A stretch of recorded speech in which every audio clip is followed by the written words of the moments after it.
your first term, how you came into office, yes. I mean, lots of people saw that. But for the second term, are you saying you won election without boys? You have some people who worked with you and worked for you. I won my election free and square. Police, the DSS, the military, and all law enforcement agencies and intelligence world have their facts. You see, don't listen too much to, what they peddle, the lies and falsehood they peddle in the media. That's why sometimes when those things are going on, I simply laugh. I say how I wish they come to Kogi State to come and spend even just ordinary 1 week. Just 1 week. Your Excellency, we are listening to you. You see, let me tell you a scenario. My apologies, Your Excellency, just before you go there, Just one moment, Your Excellency.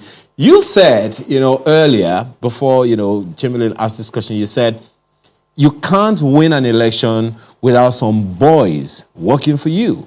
That's what you said. And I think that's the background upon which, Chamberlain is asking if those boys also worked for you to win the election.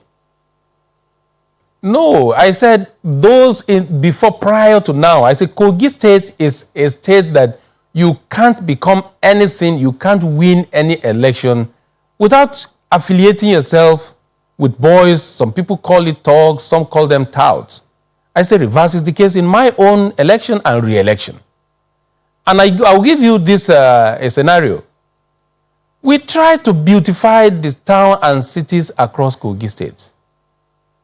On a particular campaign trail of a contestant, when they got to one roundabout, we call it Paparanda roundabout.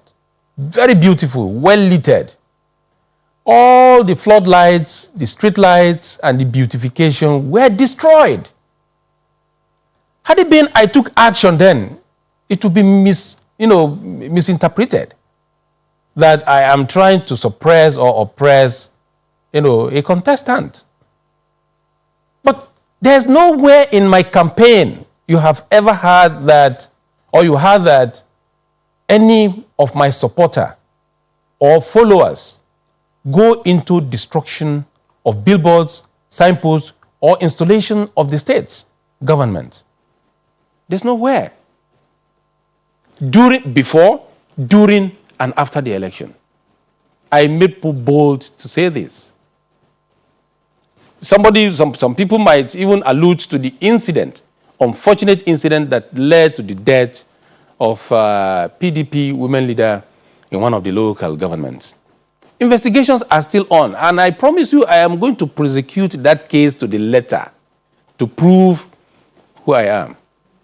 And the informations out there are completely false. But when the reality or the truth comes out, we equally make it public. Okay, that's good to know. When politicians began to stop the use of thugs, touts, or some group of criminals, then that is when we will begin to have safety and security. Let me take you to the point you are about to make. A top stalwart